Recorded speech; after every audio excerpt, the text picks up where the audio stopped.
Saudara, PKS dan Demokrat telah mendorong agar Anies Baswedan bisa segera mengumumkan siapa pendampingnya untuk Pilpres 2024. Sementara PD Perjuangan sepertinya masih penuh pertimbangan untuk memutuskan siapa pendamping Ganjar Pranowo. Di sisi lain beredar sejumlah nama yang disebut-sebut menjadi incaran menjadi bakal calon wakil presiden atau bacawa pres. Mulai dari nama Yeni Wahid, Mahfud MD, Erick Thohir, sampai Sandiaga Uno. Lalu apa yang membuat Anies dan juga Ganjar lama memutuskan calon pendamping mereka menuju ke Pilpres tahun depan? Kita akan bahas bersama sejumlah narasumber yang hadir secara daring untuk Sapa Indonesia Pagi. Ada Wakil Sekjen DPP PKS, Ahmad Fathul Bari, Ketua DPP PD Perjuangan, Nusirwan Sujono, dan Direktur Eksekutif Indikator Politik Indonesia, Mas Burhanuddin Muhtadi. Mas Burhan, Mas Nus, Mas Bari, selamat pagi. Assalamualaikum warahmatullahi wabarakatuh. Selamat pagi. Waalaikumsalam. Waalaikumsalam. Salam, ya. Semua orang, Mas Bari, menunggu Mas Anies pulang dari haji. Ini kapan diumumkannya? Mas Bari, sudah ada tanda-tanda belum? Ya, alhamdulillah pertama sudah pulang haji ya. Amin. Sudah melaksanakan ibadah. Mudah-mudahan juga membawa keberkahan bagi beliau, bagi keluarga, dan juga bagi masyarakat. Mudah-mudahan doa-doa kita bersama semua. Ya. Dan untuk mengenai cawapres tentu sudah disampaikan sendiri oleh Mas Anies atau yang lain pun juga sudah menyampaikan bahwa setelah pulang haji insya Allah segera diumumkan.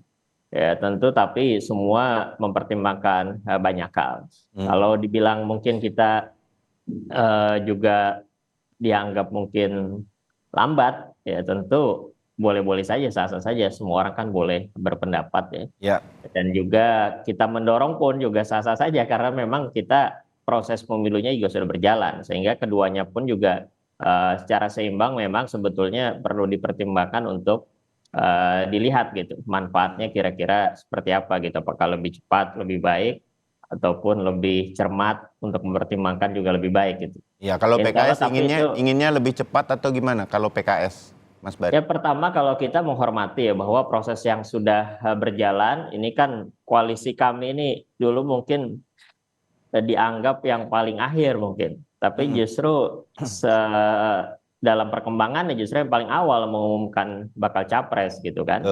Dan juga proses yang ada pun juga sudah lebih matang, alhamdulillah, bahkan sudah ada deklarasi resmi dalam konteks dokumen yang sudah ditandatangani seluruh ketua umum parpol. Tetapi proses yang ada juga menghormati berbagai rancangan yang sudah kita tetapkan bersama. Salah satunya adalah menyerahkan pemilihan untuk bakal cawapres itu kepada bakal capres yang sudah kita tetapkan bersama, yakni Mas Anies. Ya. Tapi tentu dalam konteks koalisi ya semua kan mempertimbangkan banyak hal ya, termasuk juga suara dari partai politik. Ya. Kenapa mungkin partai politik juga lebih ingin lebih cepat? Tentu itu adalah gambaran bahwa kami ingin lebih fokus memenangkan gitu. Karena memang proses pemilihan legislatif yang berbarengan dengan Pilpres itu kan juga sudah mulai berjalan dengan adanya bakal calon anggota dewan yang sudah didaftarkan ke KPU. Ya, seluruh masyarakat ataupun juga para caleg juga sudah mulai sosialisasi, dan ketika sosialisasi juga itu mencantumkan siapa bakal capresnya, mengumumkan siapa bakal capresnya. Dan kalau misalnya sudah ada bakal cawapres tentu akan lebih mantap gitu untuk mendukung, dan kita siap untuk meyakinkan ke masyarakat bahwa inilah calon yang akan memimpin Indonesia di tahun 2024 dan seterusnya. Ya, terbayang bagaimana trikinya situasi Pilpres, Pileg, dan bagaimana kemudian mensosialisasikannya kepada publik. Kita mengerti itu. Walaupun saya bukan anggota partai politik, karena ngobrol terus sama Mas Nus, Mas Burhan, sama Mas Bari, jadi anggota politik parpol juga saya. Mas Nus, ya saya tahu PD Perjuangan dari berkali kita ngobrol soal bakal calon wakil presidennya Mas Ganjar, pasti semua dipertimbangkan. Tapi mengerucut nggak nih namanya? Boleh nggak kita tahu itu? Makin mengerucut nggak, Mas Nus? Tentu yang pertama karena judulnya pagi hari ini tarik ulur bakal calon presiden.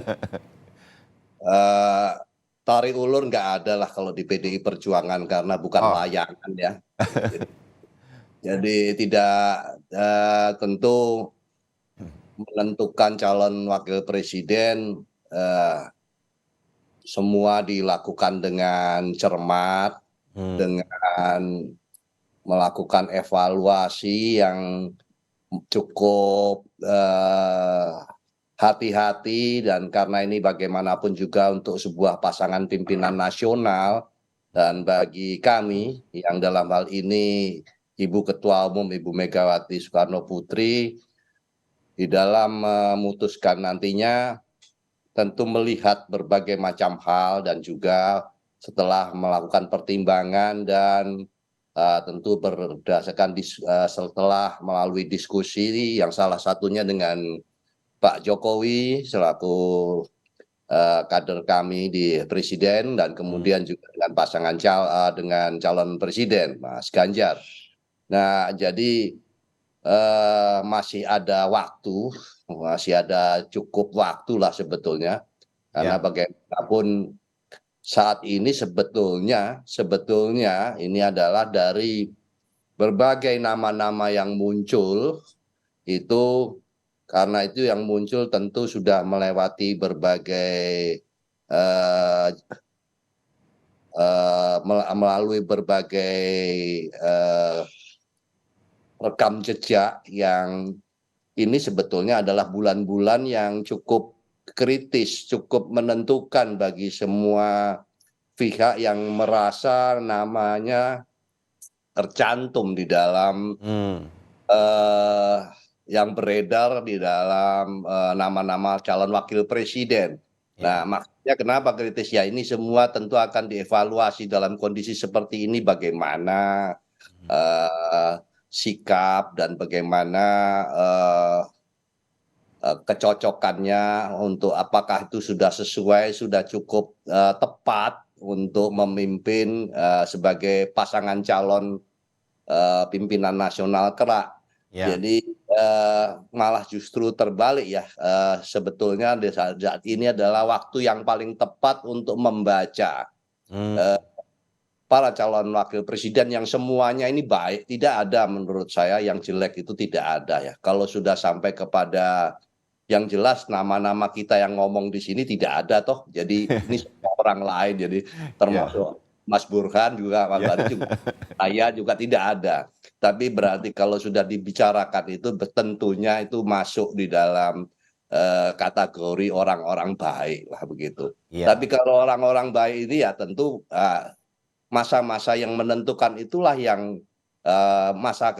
waktu yang kritis itulah yang sebetulnya harus kita cermati betul gitu ya, dalam melihat pendekatan yang dilakukan. Kenapa? Karena bagaimanapun seperti PDI Perjuangan kita sudah berkali-kali katakan, meskipun kita tetap menghormati apa yang sudah dilakukan rekan-rekan partai politik yang bersama-sama dengan berbagai pihak, misalnya ada koalisi dan sebagainya, kita menghormati.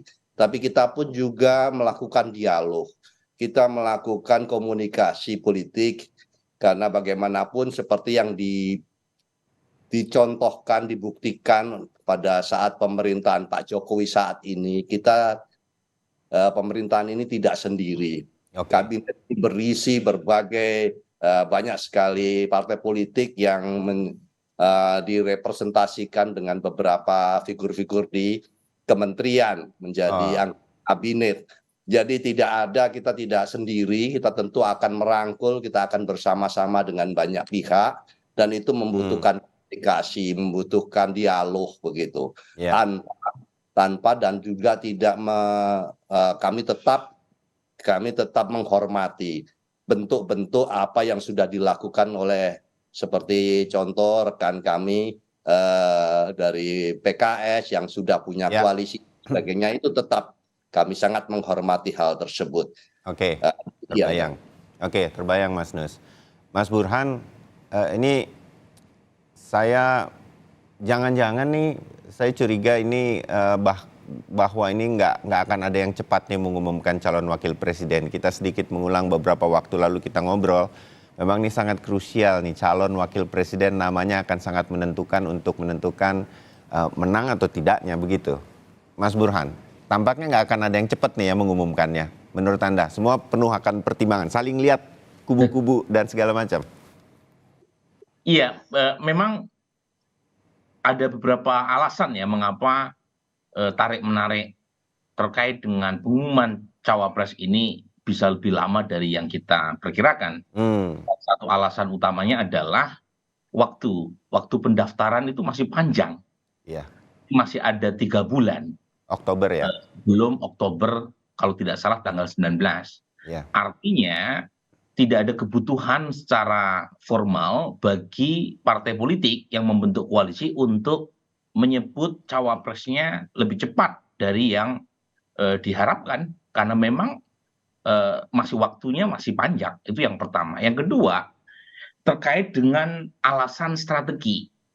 Kalau misalnya cawapres disebutkan lebih awal, itu ada trade off yang harus dipertukarkan, itu berkaitan dengan mitigasi atau antisipasi dari pihak lawan, termasuk cawapres tadi akan dikuliti, akan dilihat boroknya, akan diangkat kelemahannya, dan itu akan membuat posisi cawapres rentan. Termasuk kalau misalnya cawapres disebutkan dari awal, itu ada banyak bakal calon wakil presiden lain yang sebelumnya sempat harap-harap cemas dipilih oleh Pak Nusirwan atau Pak Fathul Bari, itu langsung kehilangan harapan, kehilangan asa, dan akan pindah haluan, pindah ke lain hati. Misalnya, ada 10 nama cawapres yang ada di kantong Ibu Mega, hanya 1 nama yang disebut, 9 nama yang lain mungkin mulai melirik tuh bergerak ke kubu lain. Karena tidak mendapatkan pilihan. Jadi ibarat cintanya bertepuk sebelah tangan. Nah, itu kelemahan yang kedua. Dan terakhir tentu berkaitan dengan secara rasional memang per hari ini tidak ada cawapres yang sangat dominan. Dari sisi elektoral memang Erick Thohir di survei-survei ya, ada indikator, ada SMRC atau ada survei poll tracking, itu peringkat pertama, tetapi selisihnya juga tidak terlalu jauh dengan Ridwan Kamil atau Sandiaga Uno gitu ya. Jadi secara umum tidak ada yang dominan sekali, sehingga alasan-alasan kualitatif dan chemistry dengan para elit partai yang memiliki semacam kewenangan atau otoritas untuk menentukan cawapres menjadi faktor berikutnya yang menentukan. Jadi bukan semata-mata faktor elektabilitas, tetapi juga faktor chemistry, faktor kebutuhan logistik dan lain sebagainya.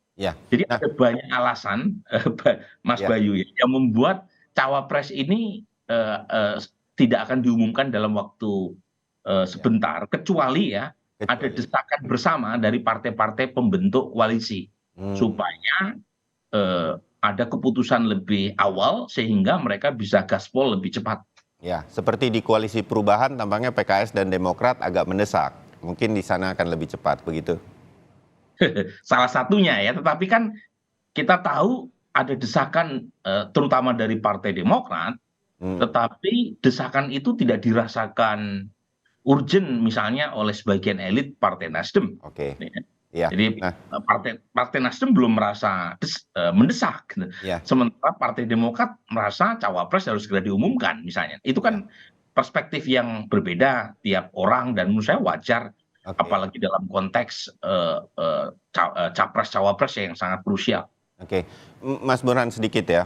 Kalau dari nama-nama yang terus mengemuka di beberapa survei untuk calon wakil presiden, ada Erick Thohir, Sandi Uno, Ridwan Kamil, begitu yang selalu bergantian.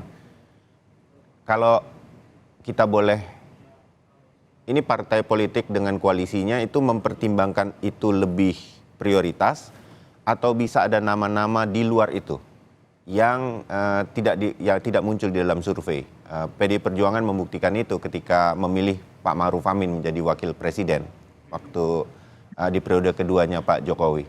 Mas Burhan? Memang ada 2 hal ya yang mempengaruhi proses pemilihan cawapres. Yang pertama adalah terkait dengan kompetisi elektoral. Nature-nya apakah sengit atau tidak sengit. Pak Kiai Ma'ruf itu dipilih ketika Pak Jokowi sebagai capres petahana itu cukup leluasa dalam menentukan elektabilitas kemenangan, karena bagaimanapun selisih dengan Pak Prabowo sebelum pendaftaran itu relatif agak jauh. Termasuk misalnya Pak SBY jilid kedua ketika memilih Pak Budiono itu juga sangat leluasa, karena Pak SBY 4 bulan sebelum pemilu Sudah leading. elektabilitasnya leading 71%. Gitu ya. Sama siapapun, sama Bayu Sutiono pun menang, kira-kira begitu kira-kira ya kan? Iya, kira-kira begitu. Mas Bayu sama Pres sama Pak SBY saat itu juga mulus itu terpilih gitu ya. Nah, hal itu tidak terjadi jelang 2024 ya. 3 capres teratas selisihnya tidak terlalu jauh ya. Oke. Apalagi peringkat pertama, peringkat kedua itu statistically insignificant. Jadi cawapres menjadi menentukan, ya bukan sekedar tanda kutip ban serep ya secara elektoral, tapi juga punya kontribusi. Nah itu yang pertama, makanya tergantung kebutuhan juga. Misalnya untuk kasus Mas Anies kan kebutuhannya Jawa Tengah, Jawa Timur, cawapres yang punya sumbangan elektoral di 2 provinsi ini. Mungkin ada cawapres yang kuat secara nasional, tetapi di 2 provinsi ini tidak begitu kuat. Itu juga sulit untuk menjadi pertimbangan. Dan terakhir adalah karakteristik dari vote getter, pengambil keputusan di koalisi.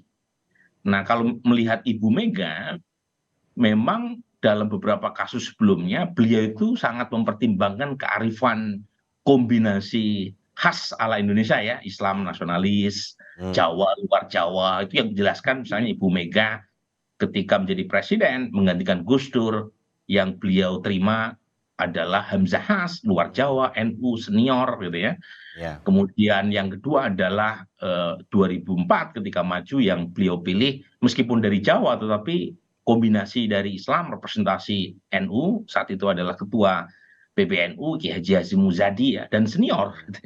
Dan yang 2009 agak berbeda dari pola, beliau memilih Pak Prabowo. 2014 dia mengusulkan kepada Pak Jokowi pasangan bernama JK, luar Jawa, kemudian senior juga dan tokoh NU, tokoh HMI, ketua DMI ya, dan terakhir adalah Kiai Maruf. Kiai Maruf ini orang Jawa tetapi secara etnik kan bukan orang Jawa ya, orang Banten. Senior ya, Rois Am PBNU, salah satu petinggi MUI. Nah itu Ibu Mega gitu ya. Nah mana yang akhirnya menentukan karakteristik kombinasi Islam nasionalis, Jawa luar Jawa, ataukah elektoral? Saya kira waktu yang nanti akan menentukan. Ya, oke, terbayang begitu. Baik, kita akan sambung lagi di bagian kedua untuk lebih sedikit membedah lagi. Tadi udah ada kisi-kisi Mas Nus dan juga Mas Bari berkaitan dengan analisa dari Mas Burhan. Saya ingin konfirmasi dari Anda, kira-kira memang arahnya begitu atau enggak? Nah, kira-kira begitu. Jadi tetap bersama kami di Sapa Indonesia Pagi. Kita sambung, saudara, berkaitan dengan masih tarik ulur nih mengenai bakal calon wakil presiden atau bacawa pres, terutama karena yang hadir dari PKS dan juga PD Perjuangan untuk kedua calon wakil presiden Anies Baswedan dan Ganjar Pranowo. Jadi masih ada Mas Ahmad Fathul Bari, Wasekjen DPP PKS, Nusirwan Sujono, Ketua DPP DPD Perjuangan, dan Mas Burhan Mutadi, analis politik dari Indikator Politik Indonesia. Mas Nus, pasti senior lagi ya, seperti analisanya Mas Burhan. Ini menjadi salah satu ciri dari PD Perjuangan katanya, Mas Nus? Yaitu Mas Burhan sangat mencermati masa demi masa, waktu demi waktu, datanya begitu lengkap. Yaitu tidak salah juga, yaitu karakter ideologisnya begitu. Jadi tapi tentu bahwa dinamika dan kondisi dan perkembangan begitu cepat, tentu semuanya akan menjadi pertimbangan Ibu di dalam memutuskannya nanti kelak.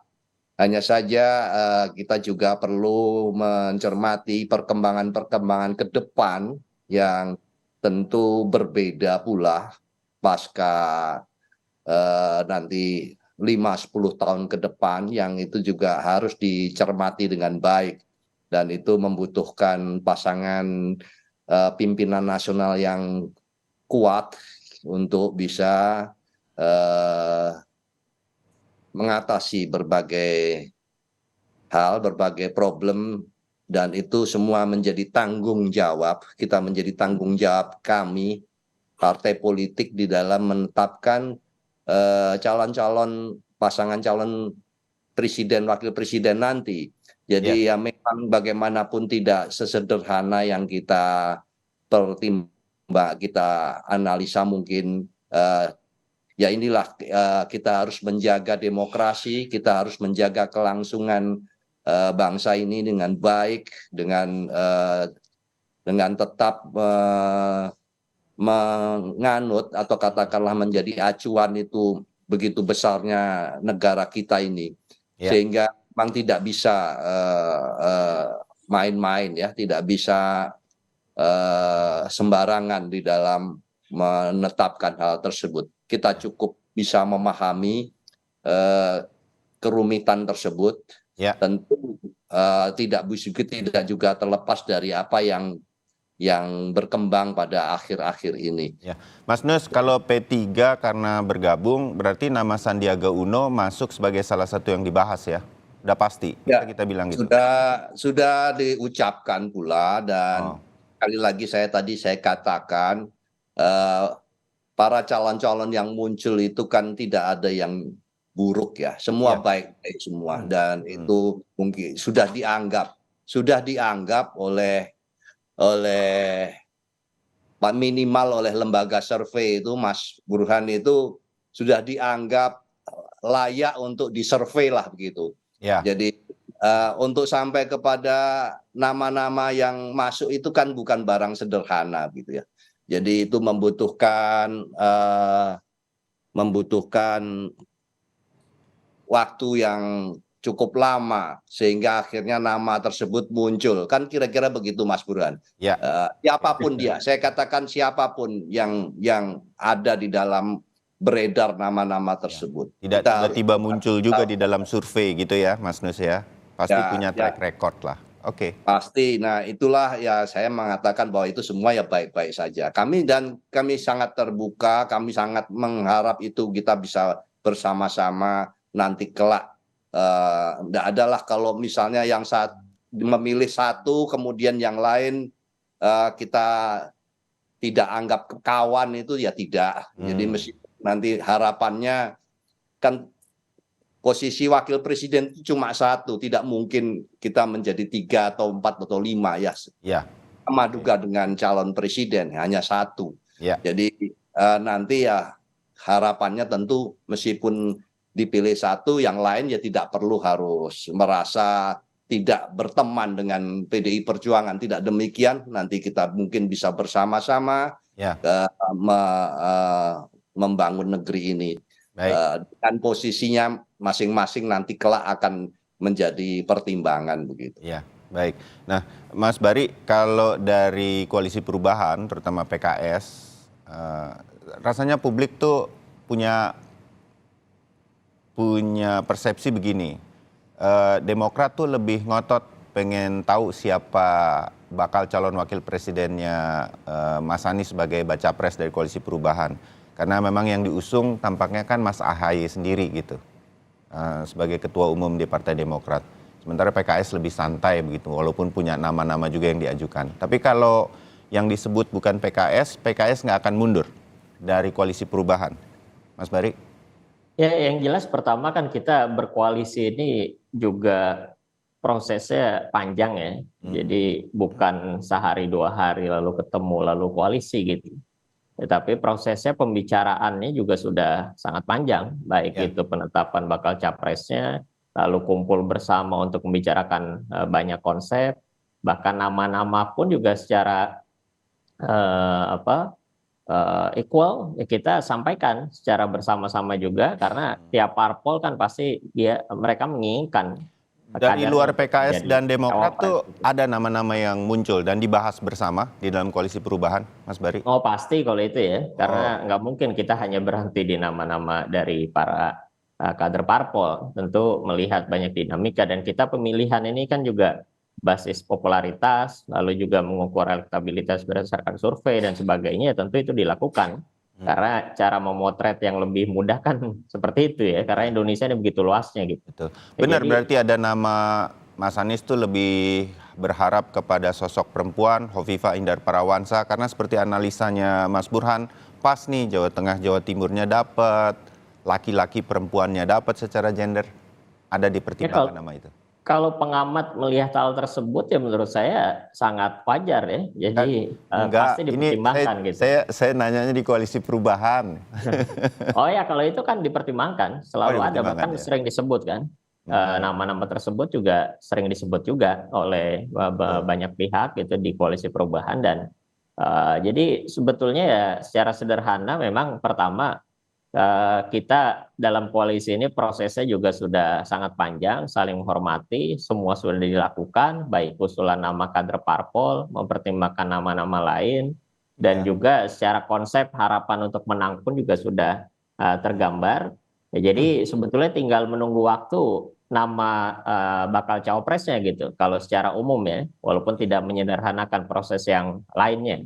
Ya, tapi secara umum ya proses selanjutnya tinggal menunggu saja siapa nama bakal cawapresnya, lalu selanjutnya kita tinggal bekerja gitu untuk pemenangan. Jadi Oke. proses-proses tersebut tentu bukan proses instan yang jelas tadi, karena sudah berjalan cukup panjang dan berjalannya pun juga penuh dinamika, Mhm. sehingga apa yang sudah terjadi itu sudah kita lewati semuanya, tinggal kita menatap ke depan nih untuk pemenangan lebih fokus gitu. Ya, Ketika sudah ada nama capres dan cawapresnya lalu dibawa ke KPU dan ditetapkan, dan tinggal kita memenangkannya untuk ya, pemilu di 2024. ya. Kita menunggu bersama itu. Mas Nus, singkat, PDI Perjuangan katanya juga mempertimbangkan nama bakal calon wakil presiden perempuan. Benar? Ya, itu kepemimpinan perempuan kan menjadi eh, ibu ketua umum juga perempuan, jadi kita sangat sangat menjadi hal yang bukan nomor dua ya, itu juga Ya. sama-sama menjadi prioritas lah, sama-sama di dalam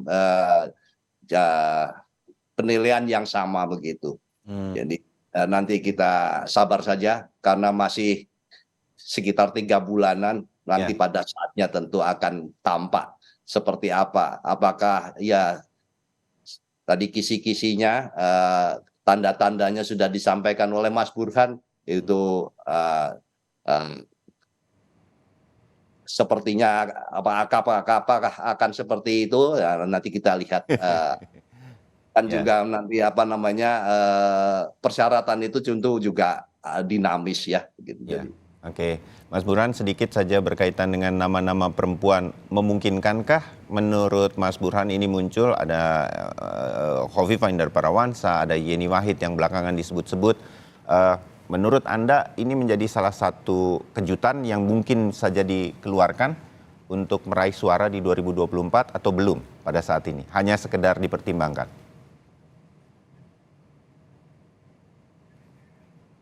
Mas Burhan Gini masih di Bang mute? ya, Ya. ya dari sekian partai yang relatif punya keleluasaan adalah PD Perjuangan. Hmm, PD Perjuangan punya golden ticket, tanpa harus berkoalisi dengan partai lain, bisa ya, menyebutkan pasangan capres-cawapres. Nah, hal yang agak kompleks terjadi di Gerindra PKB karena Pak Prabowo tidak bisa maju sendiri, ya. atau di koalisi perubahan. Jadi misalnya Partai Demokrat menginginkan Mas AHY, itu tidak mungkin kalau tidak disetujui oleh Mas Fathul Bari atau dari Hmm, Nasdem. Gitu. Jadi ya. itu yang saya sebut kompleksitas ya dalam menentukan cawapres, beda-beda tiap partainya. Hmm, Nah yang kedua soal perempuan tadi, eh, tergantung strategi apa yang dipakai secara elektoral.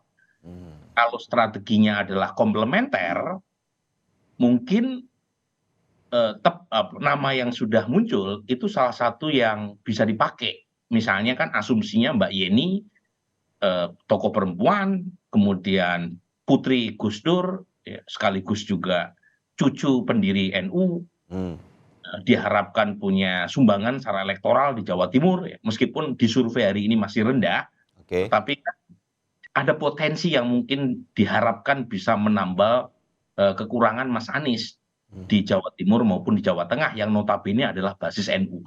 Apakah itu terrealisasi atau tidak? Ya, belum tahu karena sampai sekarang kan juga belum ditentukan.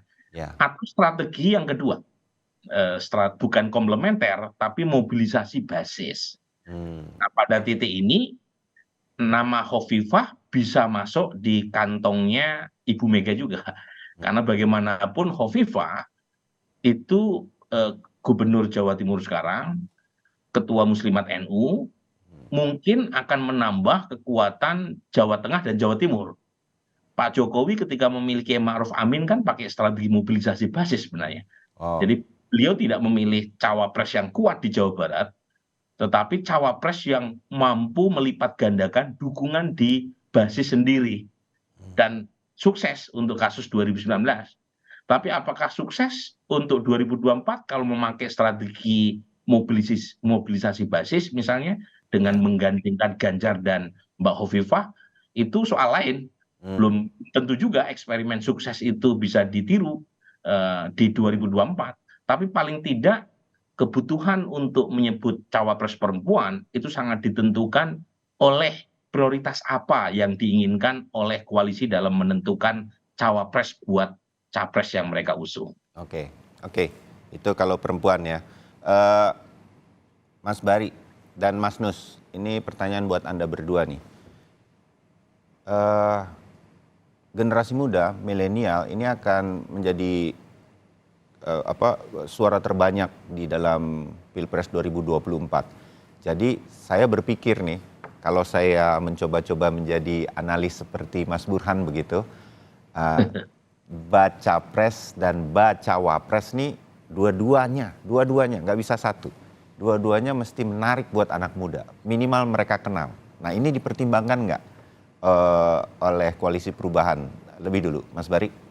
Ya itu tadi saya lupa juga itu untuk menyampaikan. Itu justru salah satu yang paling penting menurut saya. Karena secara elektoral kita juga sangat melihat ya bahwa pemilih Gen Z dan milenial ini kan lebih dari 50% gitu. Iya. Itu bukan hanya menjadi pertimbangan parpol, tapi juga menjadi pertimbangan bakal capres dan koalisi gitu. Jadi ini juga salah satu hal yang menurut saya berbeda mungkin ya konteksnya dengan pemilu-pemilu sebelumnya yang mungkin dulu kita pernah dengar pernah ingat ya perpaduan sipil militer lalu juga Jawa luar Jawa. Tapi konteks sekarang nih ada variabel baru gitu. Jadi variabel yang sangat perlu kita pertimbangkan dengan mempertimbangkan basis pemilih yang mayoritas adalah anak muda, terutama generasi milenial dan generasi Z. Ya tentu ini yang menjadi penting juga karena potretnya mungkin bisa berbeda dengan potret di pemilu-pemilu sebelumnya gitu. Sehingga basis ini perlu jadi perhatian lebih juga kita untuk mempertimbangkan untuk memenangkan di pemilu selanjutnya. Oke, dimengerti. Mas Nus, kalau melihat analisanya PD Perjuangan, Ibu Mega dan lingkaran tim Ibu melihat ini harus yang senior dan lain-lain, apakah akan berbeda juga? Jangan-jangan Mas Ganjar akan dipasangkan dengan Mas atau Mbak juga, bukan dengan Bapak begitu, Mas Nus? Tentu persoalan generasi yang muda ini itu sangat menjadi pertimbangan, lah itu. Dan itu sudah tercermin dari keputusan Ibu Megawati memutuskan Mas Ganjar menjadi calon presiden. Mungkin di antara tiga ini yang calon presiden ini, mohon maaf kalau saya salah, itu paling muda ya. Jadi kalau ini dari usia, nggak usah sampai kepada tingkat membahas calon wakil presiden. Presidennya sudah sangat muda dan itu kaderisasi yang kita lakukan ya, dari Pak Jokowi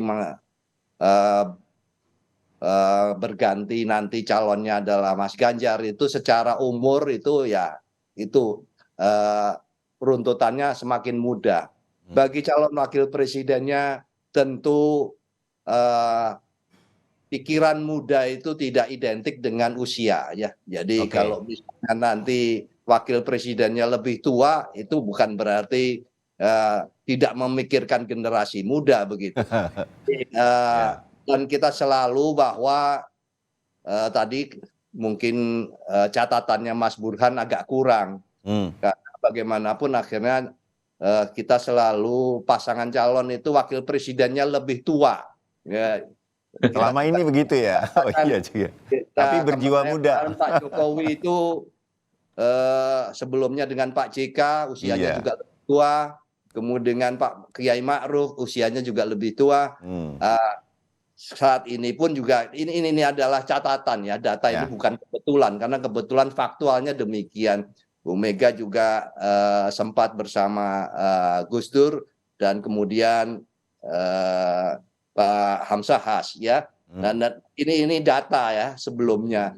Jadi perhatian terhadap generasi muda tentu itu penting sekali karena untuk masa yang depan. Dan itu sudah kita jawab dahulu dengan calon presidennya, Mas. Jadi calon presidennya ini sudah memenuhi unsur pemahaman pemuda itu. Mungkin kira-kira usia dia 3/4 saya itu, Mas Ganjar, dibandingkan. Tapi jiwanya lebih muda Mas Nus tampaknya. Dua bakal calon presiden yang saya sebutkan ini dua-duanya memang populer kok di generasi milenial. Tinggal bakal calon wakil presidennya. Mas Burhan terakhir, milenial dan tampaknya perempuan juga ini akan menjadi pertimbangan.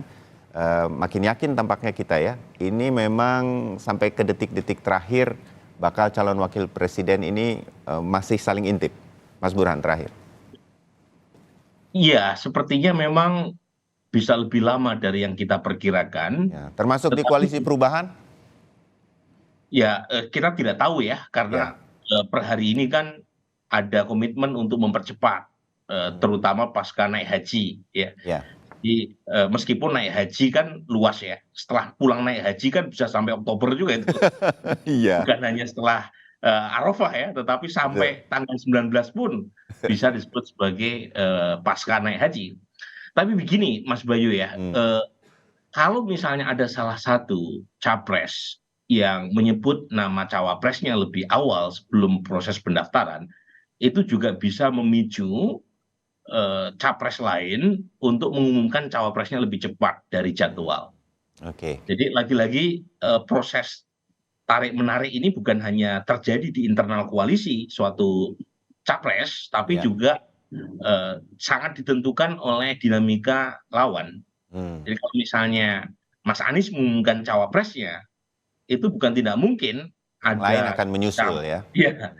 Jadi lagi-lagi, tapi kalau misalnya yang lain mengunci, artinya mencoba menyembunyikan nama cawapres yang akan mereka bidik dan mengumumkannya di ujung, makin lama lah, makin terulur bisa lah juga ini. akan memicu yang lain untuk memperlama proses pendaftaran. Jadi poin saya adalah dinamika pengumuman capres cawapres ini itu juga ditentukan bukan hanya internal koalisi tapi juga eksternal koalisi. Nah, termasuk nih ya, ada variabel yang mungkin menjelaskan terutama koalisi partai pendukung pemerintah, yaitu variabel respon Pak Jokowi kemana. Jadi kalau kita lihat kan sepertinya PDI Perjuangan termasuk juga partai koalisi Kebangkitan Indonesia Raya itu juga mempertimbangkan faktor itu kan. Jadi kalau misalnya Pak Jokowi srek dengan cawapres yang diajukan oleh koalisi, itu juga mungkin mempercepat proses pengumuman cawapres terutama dari partai pendukung pemerintah. Nah, lagi-lagi semuanya ini hipotetik gitu ya. Belum empirik. Jadi kita tunggu saja keputusan dan hasil sholat istikharah Pak Fathul Bari dan Pak Nusirwan gitu ya. Jadi kapan mereka mengumumkannya, tetapi tidak ada satu yang tidak bisa mereka tolak, yaitu time is ticking, waktu makin mendekat proses pendaftaran, Ya. dan ketika proses pendaftaran itu sudah dibuka dan sebelum ditutup, mau tidak mau, suka tidak suka, koalisi harus mengumumkan cawapresnya. Dan tidak ada lagi waktu yang tersisa buat mereka menunda-nunda. Ya. Kira gitu. Baik, ya. Jadi kita tunggu saja. Dan lewat obrolan pagi hari ini, saya jadi tahu, paling tidak publik jadi tahu, penuh pertimbangan. Karena kita memilih best of the best dari yang sekarang muncul sebagai calon pemimpin kita untuk Indonesia ke depan. Jadi kita harapkan nanti diumumkan nama-nama yang terbaik yang harus kita dukung dalam doa kita. Terima kasih Mas Nus, terima kasih Mas Bari, terima kasih Mas Burhan. Kita ketemu lagi di kesempatan. Terima kasih. Selamat pagi. Assalamualaikum. Waalaikumsalam warahmatullahi wabarakatuh.